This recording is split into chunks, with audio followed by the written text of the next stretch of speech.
The Rocky Mountains are a dominating geographic feature across North America, and because of their existence, both countries were able to become incredibly successful globally, harnessing the mountains' vast array of natural resources. Here's why the Rocky Mountains are perhaps the most important geographic feature across the United States and Canada. Today's video is sponsored by private internet access. In today's world where we're constantly connected, protecting our personal information is crucial. That's why I trust the private internet access VPN app to keep all of my data encrypted and safe from prying eyes, which it does by creating a secure tunnel between your device and the internet. Using the internet without private internet access is like leaving your phone unsupervised in public places. All it takes is one quick thief to grab it. Last year, T-Mobile exposed 37 million people's data, including what they did on their phones. With Private Internet Access's VPN app, you'll be protected from future data leaks. Personally, I use Private Internet Access to help me with my weekly research. I often have to dig deep into different news and statistics websites, and as such, my digital footprint gets around. Private Internet Access helps me feel safe and secure, regardless of where I go on the internet. But this isn't just about security. Have you ever tried to watch Friends on Netflix only to find that it's not available in your country? Private Internet Access has got you covered. With their help, you can change your IP address to 91 different countries and all 50 US states, meaning you can bypass geo restrictions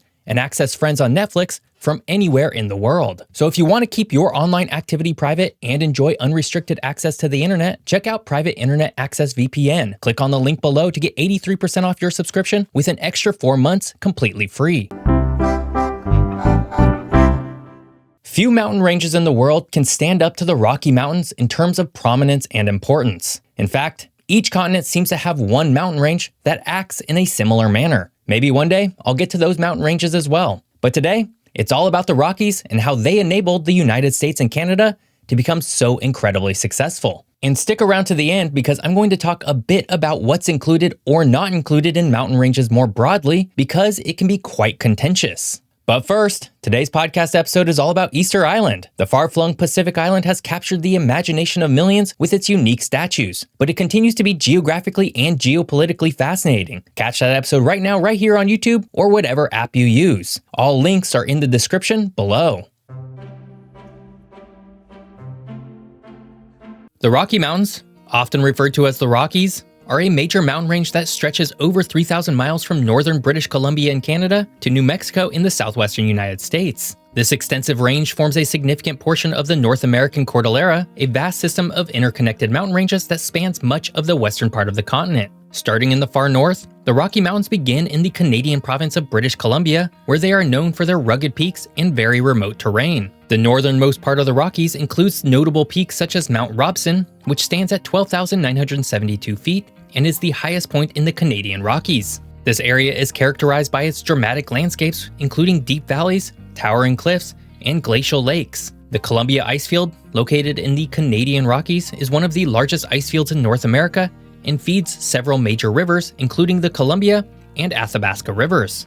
As the range extends southeast into Alberta, it passes through Banff and Jasper National Parks, two of Canada's most renowned protected areas. These parks are known for their stunning scenery, including turquoise glacial lakes like Lake Louise and Moraine Lake, as well as abundant wildlife such as elk, grizzly bears, and mountain goats. The Trans-Canada Highway, which runs through these parks, offers some of the most scenic drives in the world. Crossing the 49th parallel into the United States, the Rockies enter the state of Montana. Here, the range is known as the Northern Rockies and includes Glacier National Park, home to the Continental Divide, which separates waters flowing to the Pacific Ocean from those flowing to the Atlantic. Glacier National Park is famed for its rugged terrain, glacial carved valleys, and historic lodges. The park's Going to the Sun Road is an engineering marvel that provides breathtaking views of the surrounding mountains. Further south, the Rockies continue into Wyoming, where they encompass Yellowstone National Park, the first national park in the world, established in 1872. Yellowstone is renowned for its geothermal features, including the iconic Old Faithful Geyser and the vibrant Grand Prismatic Spring. Adjacent to Yellowstone is Grand Teton National Park, which boasts some of the most picturesque mountain scenery in the Rockies, including the jagged peaks of the Teton Range. The Rockies then extend into Colorado, where they reach their highest elevations. Colorado is home to 58 peaks exceeding 14,000 feet, known as 14ers. The highest of these is Mount Elbert, which stands at 14,440 feet. The Front Range, which includes the bustling city of Denver, is part of the Rockies and features popular destinations such as Rocky Mountain National Park. This park is noted for its diverse ecosystems ranging from montane forests to alpine tundra and the Trail Ridge Road, the highest continuous paved road in North America. Finally, in the far southern end, the Rockies traverse through the state of New Mexico, where the range is known as the Southern Rockies. This includes the Sangre de Cristo Mountains, which are characterized by their red-hued peaks at sunrise and sunset. Notable peaks in this area include Wheeler Peak, the highest point in New Mexico, at 13,161 feet. The Southern Rockies are also home to significant cultural sites, including historic Taos Pueblo, a UNESCO World Heritage Site. Of course, throughout its entire length, the Rocky Mountains play a crucial role in influencing the climate and weather patterns of the surrounding regions. The range acts as a barrier to moisture-laden winds from the Pacific Ocean, creating a rain shadow effect that results in arid conditions to the east. This climatic phenomenon has profound effects on the Great Plains of North America, most notably as the originator of many of North America's largest rivers, such as the Missouri River. Additionally, when the tectonic plates pushed the Rocky Mountains up from the ground, it brought with it sediments that would prove to be extremely fertile. Through thousands of years, that sediment would be deposited across the Great Plains via those same rivers and create the North American breadbasket region. The Rocky Mountains are an incredible geographic feature of North America. Its impact can be felt from the Pacific Ocean throughout much of the North American continent. And because of this, humans have had to navigate this mountain range for thousands of years. But before we get to the human history of the Rocky Mountains, if you're enjoying this video, hit that subscribe button. More fun geography videos are just a single click away. People have been in awe of the Rocky Mountains for thousands of years. Prior to the United States and European colonization, hundreds of tribes, including the Blackfeet, Shoshone, Ute, Crow, Apache, and many more, called these mountains home. For these indigenous peoples, the Rockies were not just a dominant feature of the landscape, but sacred areas imbued with spiritual significance. They relied on the mountains for resources, such as game for hunting, plants for medicine, and materials for tools and shelter. The Blackfeet, for instance, lived in the northern Rocky Mountains, where they hunted bison on the plains and used the mountainous terrain for seasonal migrations and spiritual practices. The Shoshone, known for their adaptation to the rugged mountain environment, were skilled hunters and gatherers who used the various ecosystems of the Rockies to their advantage. The Ute people, whose territory spanned parts of modern-day Colorado and Utah, viewed the mountains as sacred spaces and used them for hunting, gathering, and as places of refuge during conflicts. All had similar, though slightly differing, experiences with the Rockies. The arrival of European explorers in the 1500s and 1600s marked the beginning of a new era, however. Spanish explorers, such as Francisco Vázquez de Coronado, ventured into the southern Rockies in search of mythical cities of gold. Although they did not find these cities, their expeditions opened the region to further exploration and eventual colonization. In the early 1800s, the Lewis and Clark expedition, commissioned by President Thomas Jefferson, set out to explore the newly acquired Louisiana Purchase and find a practical route to the Pacific Ocean. Their journey through the Rockies in 1805 was arduous and revealed the formidable nature of the mountain range. This expedition, along with subsequent fur trading ventures, began to map the vast, unknown, and largely uncrossable terrain of the Rockies. The fur trade era, spanning from the early to mid-1800s, saw mountain men such as Jim Bridger, Kit Carson, and Jedediah Smith traverse the Rockies in search of beaver pelts, which were highly valued in the fashion industry at the time. These mountain men established trading posts and routes that would later facilitate westward expansion. The rendezvous system, where trappers and traders met annually to exchange goods, became a crucial part of the economic and social life in the Rockies during this period. But while furs would draw some to the Rockies, it would be the discovery of gold in the mid-1800s that catalyzed a rush of settlers into the region. The Colorado Gold Rush of 1859, also known as Pikes Peak Gold Rush, drew thousands of prospectors to the mountains in search of fortune. Boomtowns sprang up overnight, and the influx of settlers dramatically altered the landscape and the lives of the indigenous peoples. Mining towns like Leadville, Colorado,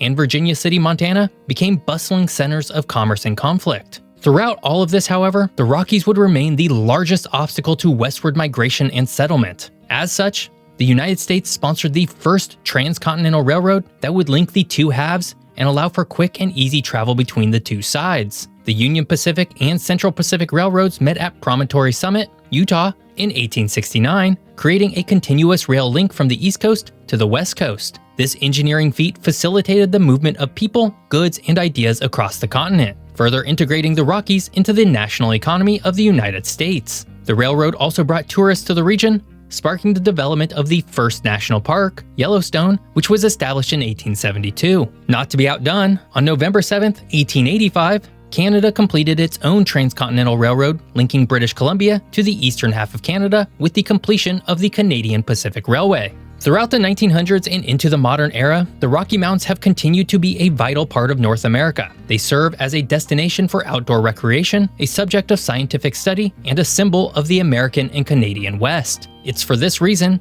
that the Rockies maintain as one of the most important geographic features for all of North America.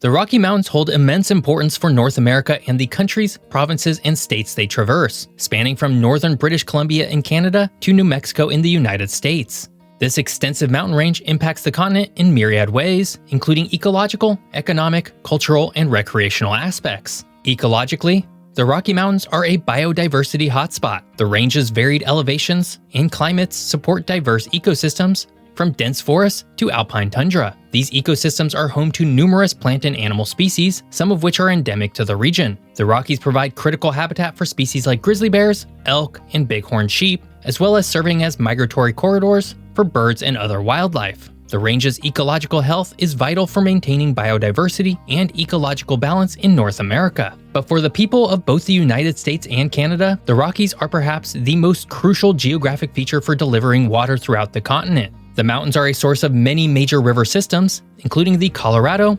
Missouri, Arkansas, Rio Grande, and Snake Rivers in the United States, and the Columbia, Fraser, Athabasca, Peace, and North Saskatchewan rivers in Canada. All of these rivers and their many tributaries provide water for tens of millions of people, agricultural irrigation, and hydroelectric power across both countries. It's also a major source of water for the Mississippi watershed, one of the most important watersheds on the planet. The snowpack in the Rockies acts as a natural reservoir, storing water during the winter and releasing it gradually through spring and summer, thus ensuring a consistent water supply for both urban and rural areas across the continent.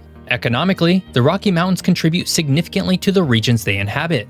The range is rich in natural resources, including minerals, timbers, and fossil fuels. Mining activities continue well into today, with precious metals such as copper, gold, lead, molybdenum, silver, tungsten, and zinc being found in large quantities. In fact, at one point, the Climax mine near Leadville, Colorado, was the largest producer of molybdenum in the world, which is a resource used to make vehicles and airplanes today. Additionally, the mountains continue to be a huge source of coal, natural gas, and petroleum, particularly in Wyoming. Though it must be pointed out that all of these resource extractive industries have left a huge cost on the local and regional environments. Thankfully, these kinds of economic activities have subsided in recent decades, and in their place, a huge recreation and tourism industry has been established. Today, tourism and recreation are major economic drivers in the Rocky Mountains. The breathtaking landscapes, national parks, and outdoor recreational opportunities attract millions of visitors each year. In Canada, Banff,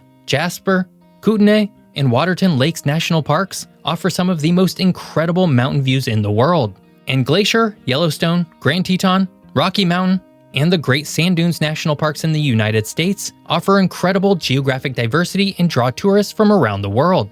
Activities such as hiking, skiing, camping, and wildlife viewing generate substantial revenue for local communities, supporting businesses and creating jobs. And of course, for the people who live nearby, the Rocky Mountains have shaped the collective identities of the regions they inhabit. The Rocky Mountains have become a symbol of the American frontier and the spirit of exploration and adventure. The stories of indigenous tribes, mountain men, pioneers, and settlers who lived on and braved the rugged terrain are deeply ingrained in the cultural fabric of both the United States and Canada. The Rockies have inspired countless works of art, literature, and music, reflecting their profound impact on the cultural imagination. Today, the Rocky Mountains are home to about 13.7 million people within it or nearby, led by the Denver metropolitan region with about 3 million people. In fact, the entire Front Range region would be about 5 million people, making it the Rocky Mountains' most populated area by far. This would be followed by Calgary with about 1.5 million people, Salt Lake City with 1.3 million, Albuquerque with 1 million, Boise with 764,000, Spokane with 600,000, and Kelowna with 222,000 people. And while not all of these cities are directly within or adjacent to the Rocky Mountains, each has been impacted by the Rockies in substantial ways. And all of this leads to one final question. Who gets to determine the extent of mountain ranges? Today's video originally spawned from a simple map I made of the Rocky Mountains and shared to social media. And in the comments of that post, people had a lot of opinions on what is or isn't included as part of the Rockies. So as we finish up today's video, I thought it might be nice to talk a bit about this. Generally, and according to multiple sources including the US Geological Survey, Encyclopedia Britannica, and National Geographic, the Rocky Mountains begin in the far northern end of British Columbia and end just north of Albuquerque, New Mexico. But the truth is that the entire western half of the continent is very mountainous, and all of these mountains run into each other at one point or another. Which is why there are maps out there that show the Brooks Range in Yukon and Alaska and the Guadalupe Mountains in southern New Mexico and Texas as part of the Rockies. And while there are geologic markers such as age of rock that helps determine what is part of what mountain range, the truth is that mountain ranges are much more of a cultural place identifier than anything truly rooted in science. In many ways, this is no different from oceans, seas, and bays where they all run into each other and the borders of each are often loosely defined. To illustrate this, let's talk a bit about Northeast Washington State. More than almost any other place, this region had the most opinions on whether the mountains in this area are or aren't part of the Rockies. This area is part of what Canadian geographers called the Columbia Mountain Range, a distinction made by American geographers as well. But the latter placed the Columbia Mountains as a smaller subset of the Rockies, for which there is geologic evidence to support. However, despite being physically connected to the Rockies and geologically being linked, there was a lot of debate about this area in particular because, culturally, northeastern Washingtonians don't seem to identify their local mountains as being part of the Rockies. And that's all there really is to it. When you're in an area as geologically complex as the western half of North America, mountain ranges are simply less distinct from each other. And determining where one ends and another begins is often traced back to cultural stories and even tribal delineations from hundreds of years ago. If you enjoyed today's video, consider heading on over to Patreon, where you could have watched this video completely ad and sponsor free. You can join for free or pay a small fee and get extra benefits. And every little bit helps me create more amazing geography content. I hope you enjoyed learning all about the Rocky Mountains and their impact on the continent. If you did, please subscribe to my channel. If you want to watch more videos, click here. If you want to listen to the podcast, click here. Thanks for watching. See you next time.